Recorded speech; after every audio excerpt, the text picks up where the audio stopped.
दोस्तों, स्वागत है आपका आपके अपने चैनल प्रेरणा कथा में। दोस्तों, चाहे कितना ही अभागा मनुष्य हो, अगर वह सुबह 3 बजे से 6 बजे उठकर ब्रह्मा मुहूर्त में यह काम कर दे तो वह जो चाहे मिलेगा। एक समय की बात है, माता पार्वती ने भगवान शिव से पूछा, स्वामी, मैंने देखा है कि चाहे कितना ही अभागा मनुष्य हो, अगर वह सुबह के समय ब्रह्मा मुहूर्त में उठता है तो वह बहुत सुखी रहता है। ऐसा क्यों है? मुझे ब्रह्मा मुहूर्त का रहस्य बताइए। तब भगवान शिव ने कहा, है देवी, मैं आपको इस प्रश्न का उत्तर एक कथा के माध्यम से बताऊंगा। कृपया आप इस कथा को ध्यान पूर्वक सुनना, और जो भी मनुष्य इस कथा को पूरा सुनेगा वह कभी भी इस अवसर को अपने हाथ से जाने नहीं देगा। ब्रह्मा मुहूर्त का रहस्य जानकर पूरा जीवन बदल जाएगा। भगवान शिव कथा को सुनाना प्रारंभ करते हैं और माता पार्वती से कहते हैं, बहुत समय पहले की बात है, काशी में दीनू नाम का एक लड़का रहता था। वह लड़का बहुत ही अच्छा था, लेकिन एक गलत आदत थी। वह देर तक सोता रहता था। सुबह उसे जगाने के लिए घर वाले कई प्रयास करते थे, परंतु वह रोजाना सुबह देर तक उठता था। वह लड़का कभी भी 8 बजे से पहले नहीं उठता था। जब वह बालक था तब परिवार वालों ने सोचा कि जब यह बड़ा हो जाएगा तो इसकी आदत में सुधार हो जाएगी, परंतु वह लड़का जैसे जैसे बड़ा होता गया उसकी यह आदत और भी ज्यादा गहरी होती चली गई। दुनिया इधर से उधर हो सकती थी, लेकिन वह लड़का कभी भी जल्दी नहीं उठ पाता था। उसके पिता उसकी इस आदत से बहुत ज्यादा परेशान रहने लगा था। उस लड़के को ढेरों नकारात्मक शक्तियों ने घेर लिया था। वह सभी को पलटकर जवाब देता था और दिन भर उदास रहता था। इसका असर उसके स्वास्थ्य पर भी पड़ रहा था। जब उस लड़के को यह पता लगा कि उसके सारे मित्र सफलता को प्राप्त कर चुके हैं, तब वह और भी ज्यादा चिंतित हो गया और ईश्वर को कोसने लगा। वह बार बार यही कहता था कि मेरी किस्मत ही खराब है, परंतु उसके पिता अच्छी तरह से जानते थे कि उस लड़के के असफल होने के पीछे क्या कारण है। भगवान शिव ने कहा, है देवी, फिर एक दिन की बात है, उसके पिता को किसी सन्यासी के बारे में पता चला। उसने तुरंत अपने बेटे की समस्या को लेकर उस सन्यासी के पास जाने का निर्णय लिया।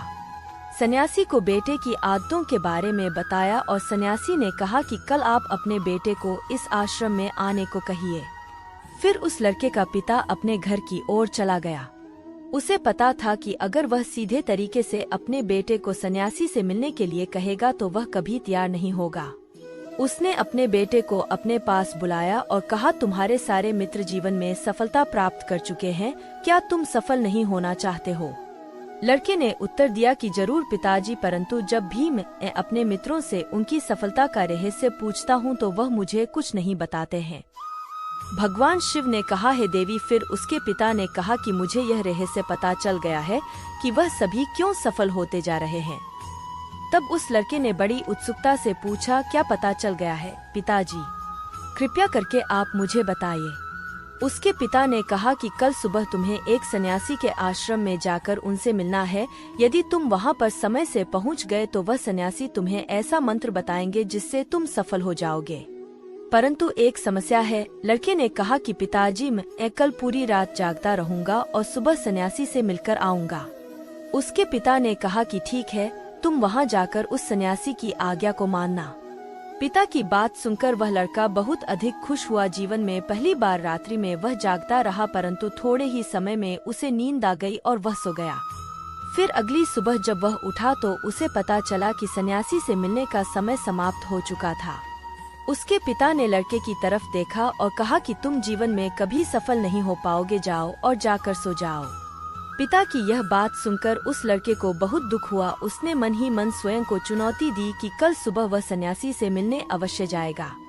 उसने अपने पैर में एक छोटा सा घाव बना लिया, जिससे दर्द के कारण उसे रात भर नींद नहीं आई। भगवान शिव ने कहा, है देवी, यह ऐसा पहला अवसर था जब उसने अपने जीवन में पहली बार सूर्योदय देखा था। वह तुरंत ही तैयार होकर सन्यासी से मिलने के लिए चला गया। आज उसका अनुभव कुछ अलग ही था। वह बेहद शांत महसूस कर रहा था।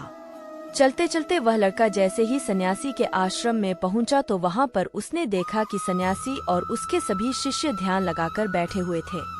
भगवान शिव ने कहा, है देवी, फिर जब ध्यान का समय समाप्त हुआ तब लड़का उस सन्यासी के पास पहुंचा और उन्हें प्रणाम करते हुए बोला कि आपके पास कोई ऐसा मंत्र है जिससे मैं सफल हो सकता हूँ?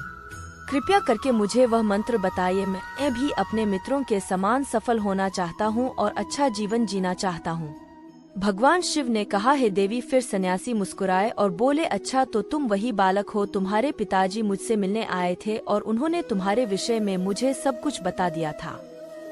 तुम्हें वह मंत्र अवश्य बता देता, परंतु। अब लड़के ने जैसे ही परंतु शब्द सुना तो लड़का घबरा गया। उसने पूछा, परंतु क्या गुरुदेव? तब सन्यासी बोला, मैं तुम्हें वह मंत्र बताऊंगा, परंतु अगले 21 दिनों तक तुम्हें मेरी आज्ञा माननी होगी। तुम्हें वह मंत्र 21 दिनों के बाद बताऊंगा। तब तक मैं तुमसे जो भी कार्य कहूंगा तुम्हें वह करना होगा। यदि तुम असफल हुए या कार्य के बीच में तुम्हारा संकल्प टूट गया तो उस मंत्र का असर नहीं होगा। दृढ़ निश्चय के साथ उस लड़के ने कहा कि मुझे आपकी सारी आज्ञा स्वीकार है। अगले 21 दिनों के लिए आपका दास हूँ। आप जो भी कहेंगे मैं वही कार्य करूँगा। मुझे केवल और केवल उस मंत्र के बारे में जानना है।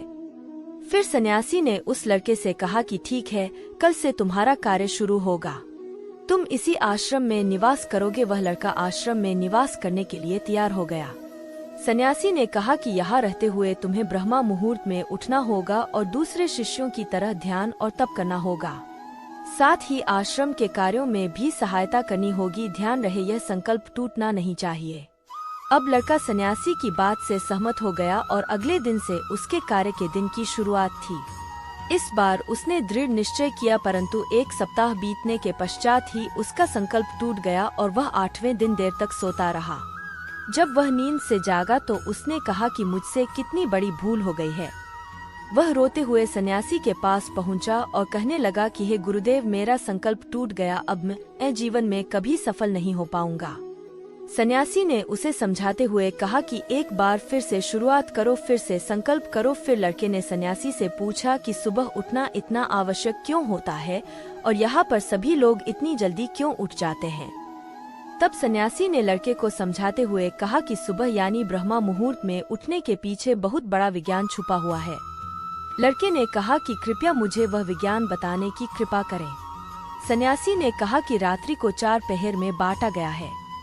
पहला रुद्रकाल, दूसरा राक्षस काल, तीसरा गंधर्व काल और सबसे अंत में जो पहर आता है उसे मनोहर काल कहते हैं। इस समय को ब्रह्मा मुहूर्त या अमृत बेला के नाम से भी जाना जाता है। इसका समय भोर 3 बजे से सुबह 6 बजे तक होता है। यह वह समय होता है जब पूरे संसार की नकारात्मक शक्तियाँ निष्क्रिय अवस्था में होती है और सकारात्मक शक्तियाँ सक्रिय होती है। ब्रह्मा मुहूर्त का अर्थ देवताओं का समय होता है। भगवान शिव ने कहा, हे देवी। वह सन्यासी आगे कहता है, इस समय देवता धरती पर विचरण कर रहे होते हैं और जागृत मनुष्य पर उनका बड़ा ही सकारात्मक प्रभाव पड़ता है।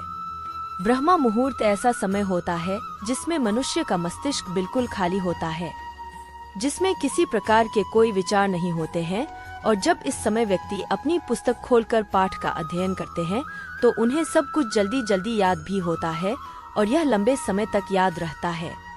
प्राचीन काल में रोशनी का कोई स्रोत न होने के कारण लोग अपने दिन का समापन सूर्यास्त के साथ और आरंभ सूर्योदय के साथ करते थे। यह एक तरीका है जिससे मानव जीवन प्रकृति के साथ तालमेल बनाकर चलता है। भगवान शिव ने कहा, हे देवी। फिर उस लड़के ने कहा कि ठीक है, मैं कल से अपना संकल्प फिर से शुरू करता हूँ, परंतु ब्रह्मा मुहूर्त में उठकर मुझे क्या क्या करना चाहिए। तब सन्यासी ने कहा कि ठीक है, मैं तुम्हें बताता हूँ कि ब्रह्मा मुहूर्त में क्या करना चाहिए और कैसे करना चाहिए। सबसे पहले उठकर धरती माता पर पाँव रखने से पहले धरती माता को प्रणाम करना चाहिए और अपनी दोनों हथेलियों को देखना चाहिए और ईश्वर को धन्यवाद देना चाहिए कि उन्होंने तुम्हें आज का सूर्योदय देखने का अवसर दिया है। इसके बाद नित्य कर्म और स्नान करने से शरीर की ही नहीं बल्कि मन की शुद्धता भी बढ़ती है। स्नान करने के पश्चात ध्यान की प्रक्रिया होती है। ब्रह्मा मुहूर्त में ध्यान की अवधि 21 दिन तक होती है। इस विधि का उपयोग तब किया जाता है जब आप अपनी कोई मनोकामना की पूर्ति चाहते हैं। इसके बाद ध्यान की विधि को शुरू करें। ब्रह्मा मुहूर्त में स्नान के बाद एक ऐसा स्थान चुनें जहां पर वायु का प्रवेश हो। ध्यान में शुद्ध प्राण वायु का होना आवश्यक होता है। ध्यान की मुद्रा में रीढ़ हड्डी सीधी होनी चाहिए, साथ ही गर्दन भी सीधी होनी चाहिए। सुखासन की अवस्था में दोनों हाथों को घुटनों पर रखकर आंखें बंद करके बैठ जाएं। हाथों की मुट्ठी को बंद कर लें और 2-3 मिनट तक बिल्कुल शांत हो जाएं। जब आपका शरीर स्थिर हो जाए और श्वास भी शांत हो जाए तब उसके बाद अपना सारा ध्यान आज्ञा चक्र पर लगाएं। इस दौरान लंबी गहरी सांस लें और सांस को रोक कर रखें। इस समय आप अपनी इच्छा को मन ही मन दोहराएं और अपने मन से इष्ट देव और देवी देवताओं और गुरुजनों का चिंतन करें। भगवान शिव ने कहा है देवी, उस सन्यासी ने कहा, जब सांस को रोकना कठिन हो जाए तब धीरे धीरे सांस को बाहर की ओर छोड़ो। सांस को नाक से भरे और मुख से बाहर छोड़े। इस प्रक्रिया को 3 से 4 बार प्रतिदिन दोहराएं।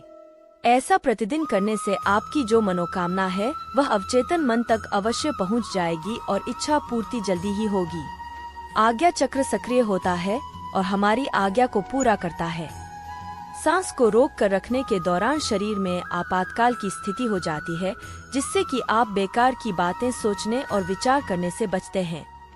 ब्रह्मा मुहूर्त के समय ईश्वर की विशेष कृपा होती है और कोई भी व्यक्ति अपनी मनोकामना को इस समय दोहराता है तो उसकी इच्छा जल्द से जल्द पूरी होती है। भगवान शिव ने कहा है देवी, इस प्रकार सन्यासी ने उस लड़के को ब्रह्मा मुहूर्त का महत्व बताया। अगले 21 दिनों तक उस लड़के ने बड़े ही मन के साथ इस प्रक्रिया को अपनाया। अब वह बहुत ही ज्यादा अनुशासित और शांत स्वभाव का बन चुका था।